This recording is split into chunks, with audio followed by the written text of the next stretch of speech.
Okay, we're going to go to another episode of On the Wrist from Off the Cuff. Today we have an especially awesome review for you guys from the brand Seiko. A little bit about them. They were founded back in 1881. They are Japanese in origin and now have factories throughout Asia. They cover all market segments from entry level to very high end, and this is one of their pieces that I would say qualifies for a little bit on the higher end scale of things. In terms of the type of watch, I'd characterize this as, I'd consider it an everyday dress watch. Some key common characteristics and design language when you're looking for something that can be dressy and worn every day. Of course, you're gonna want that clean, classic, aesthetic, minimalist design, and definitely something that's sensibly sized. Now, this particular model is the limited edition SJE083 or the SDKA001, which is also known as the King Seiko KSK 44KS Reissue. And this is in celebration of Seiko's 140th anniversary, and it is limited to only 3,000 pieces.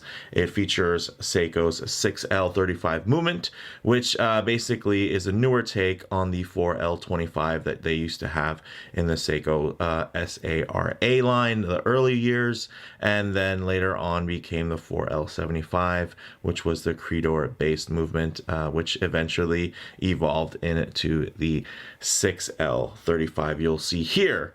And some of you might recognize the 4L lingo because that original architecture was licensed to Soprod, which made the Swiss-made A10 movement, which you'll find in many watches today, many of which are also quite expensive. So with that said, let's go ahead, zoom the camera out, get this piece in hand, and take a closer look. Okay, guys, man.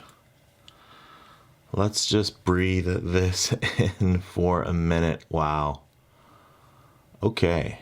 This is something very, very special, but elephant in the room here. It is not cheap. It is a $3,300 USD retail watch. They should be coming stateside around May to April timeframe. But the JDM units are available. I was able to get this via Noman Watches. They're listed there for $3,380, and that's pretty much the best I found in terms of pricing. Most of the dealers that have these in stock have actually been marking them up quite high, like up to over $4,000. So these are pretty desirable already. 3,000 units isn't super few or super scarce or anything like that, but Seiko has been a little bit more selective about how they're actually releasing their stock these days, just to make sure that there's not an overabundance to where things are just getting marked down and you know, and people are taking advantage of the pricing. So these are selling typically their more desirable watches are selling closer to their actual list price versus that being kind of you know, just a marker and then the street price being different. So these you'll probably be able to get a couple deals here and there, but yes, this is a $3,000 watch. And I'm still really excited about it considering everything that it does and everything that it stands for. Now, in terms of the case dimensions, this is 38.1 millimeters in diameter. It is 11.4 millimeters thick, and that is of course including this glorious sapphire crystal. I have to say, I don't know if the camera's gonna be able to capture this, but honestly, this box dome crystal that they have with actually quite a fine chamfer on it is epic. It's just, it catches the light in so many amazing ways. This is probably the best piece of sapphire I've seen on a watch in terms of execution. So it's extremely nice. So I don't mind the extra thickness from that sapphire that does protrude quite a bit outside of the case. Luckily for me, the lug to lug is only 44.7, so still quite compact wearing. It is full stainless steel with a DiaShield super hard coating, and it is Zaratsu hand polished all the way around. Now, of course, the Zaratsu hand polishing, it does look really nice when it's contrasting against brushing. You won't find any brushing here, so it's going to be just a lot of polish. And even when you see fully polished Grand Seikos, I don't know, I guess there's some part of it that makes it somewhat less exciting. But the nice thing is here you actually do have some nice angles, so you actually can still, goodness, look at that. It looks like something like the Infinity Stones, right? Like would unlock. Look at the beveling there. And it's not able to contrast off of anything. That is just the sharpness of that execution all the way around.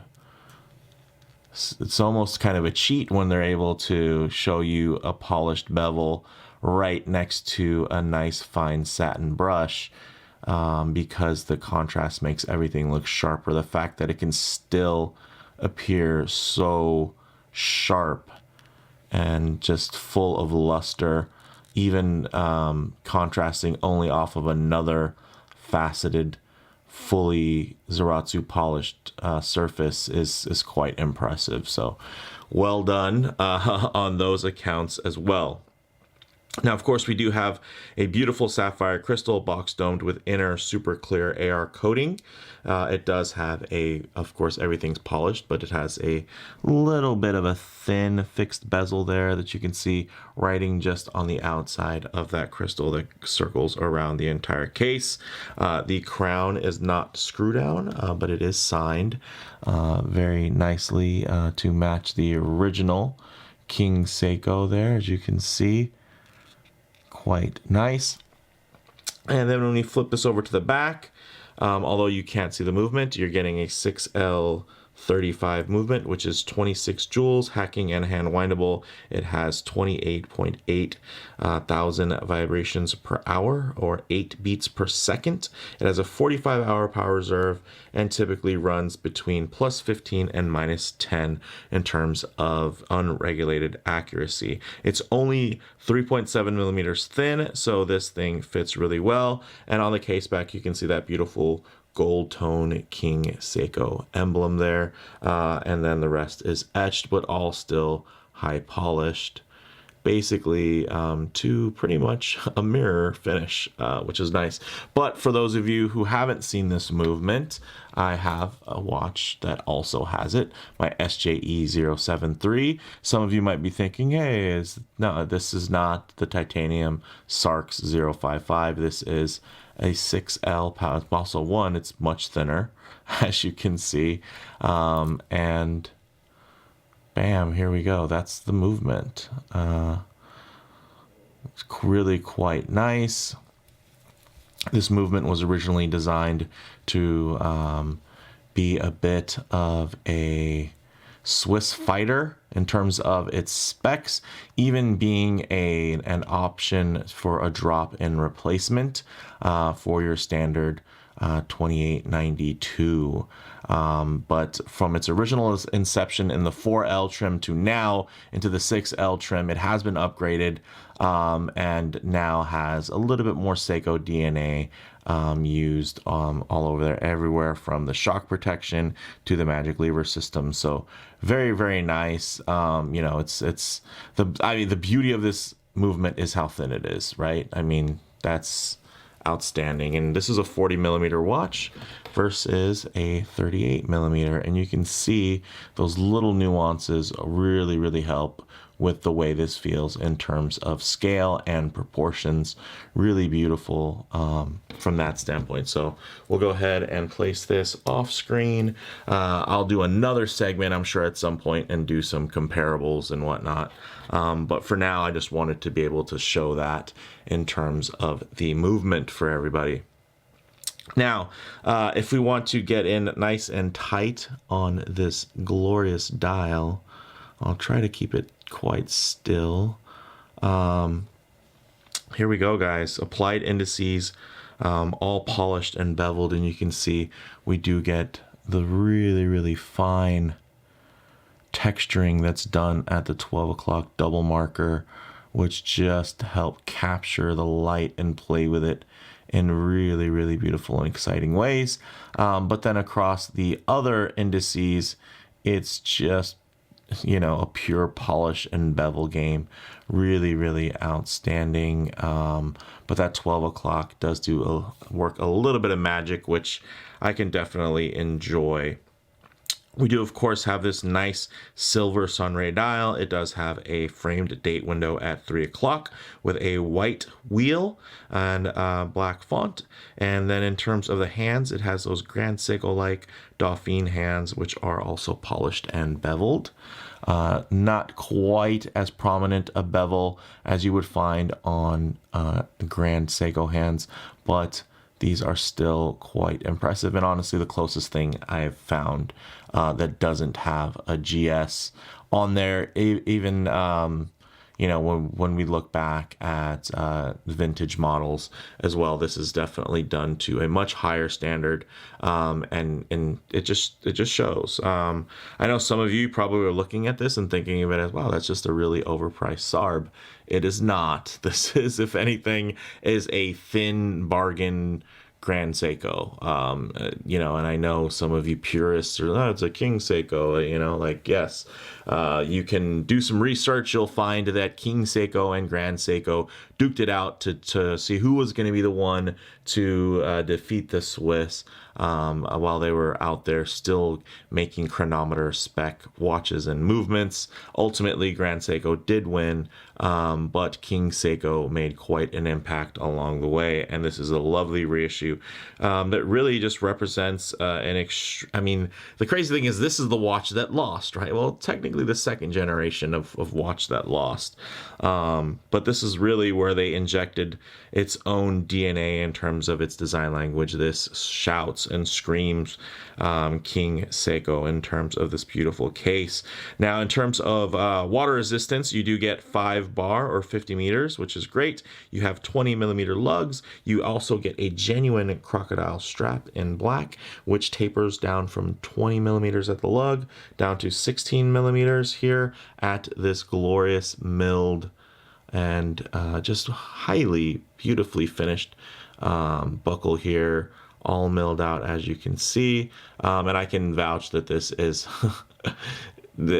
it's Grand Seiko. I bought a Grand Seiko buckle online. Of course, it has a different logo because this is the retro throwback logo, but owning one, and I'll do a comparison video in a later date. I'll say this is absolutely up to snuff. So I mean, just for the value of, I mean, that's the $100 plus buckle on its own, and then pure real crocodile. Again, this isn't cheap, so very, very nice from that standpoint. Everything's really gorgeous, and you know what, really quickly, I guess, although this part is running a little bit longer than I'd hoped, I guess I should show you the box that it came in because it's quite nice. Let's do that. All right, so as you can see, really, I mean, this is, again, I guess it should be the nicest Seiko box I've ever seen for the price. This thing is fantastic. So we'll open it up, and you can see a little sheet of paper there, King Seiko, all nicely padded. You get the little tags, Dia Shield hard coat, 140th anniversary.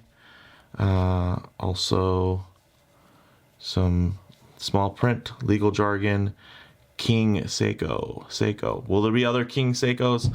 I don't know. Here you can see also the JDM nomenclature of SDKA001. Yeah, this, wow, look at that. Look at the beautiful wooden box. So some of you don't care about that. Some of you do. I personally, not super huge. You guys know I don't do a lot of unboxings on the channel, but I will say that this box was quite impressive, and I've definitely been underwhelmed by boxes. This box wasn't overwhelmingly impressive, but I think I was perfectly whelmed. It was what I expected, and honestly felt like a nice bonus considering that, yeah, a lot of the times Seiko isn't necessarily big on the same values that your typical Swiss brand would have. But with that said, let's go ahead, get this on the wrist and see how it wears. Okay guys, as you can see on my 7¼ inch wrist, wow. This thing wears perfect. This is right there, perfect in terms of being a dress watch, an everyday dress watch. At that, I think it is robust enough to not feel overly formal if you were to dress it down. Of course, this very beautiful black crocodile strap does make it seem a little bit more formal, but even just on a regular black strap, I'm sure it would be able to be dressed down, especially because that pale silver dial a lot of the times will render, and some, you know, at a glance it can seem white, but honestly I think it's a nice tone of silver that does keep its kind of metallic presence felt. You can see nicely tapering strap, super comfortable. I mean, when they do a strap right, they do it right. Unfortunately, they're known for really saving money on straps. This is not one of the cases. God, look at those bevels. Goodness. Yeah, loving this thing.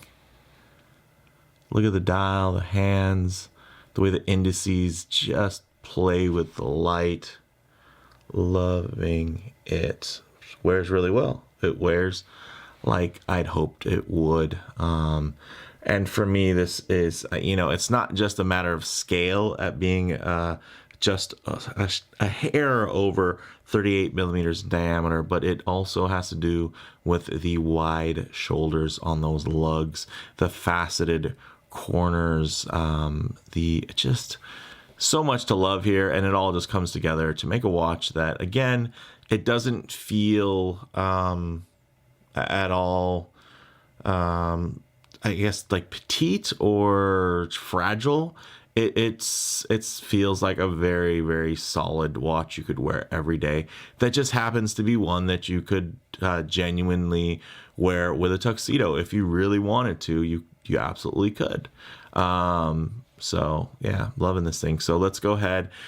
I can't do loom shots because there's no loom, but we can do a little bit of low light transition here, and also, you know, finish out with some closing thoughts. Look at that crystal. My goodness. All right, guys, let's see it. Okay, we'll go ahead and hit the lights here.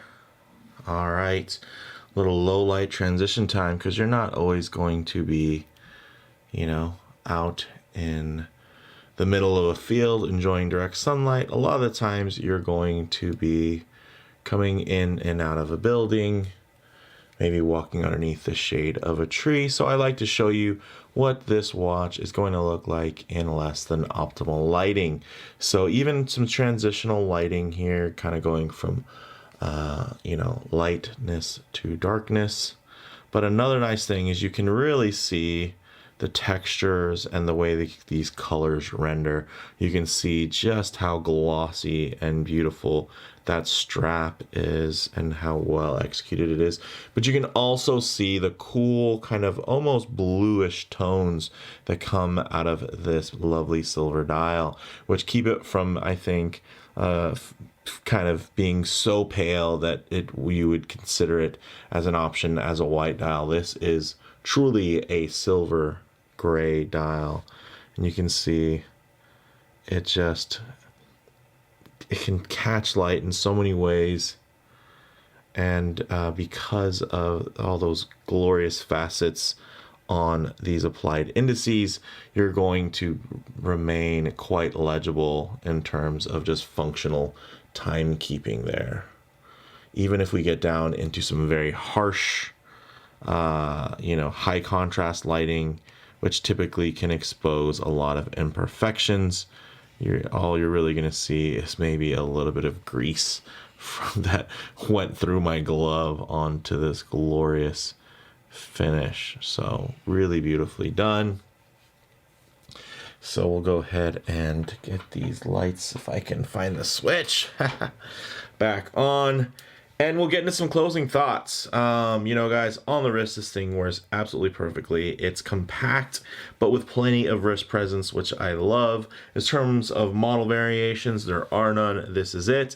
Hopefully they come out with more. I think that would be cool. Maybe some non-limited models, but still to a similar spec, I think would be great.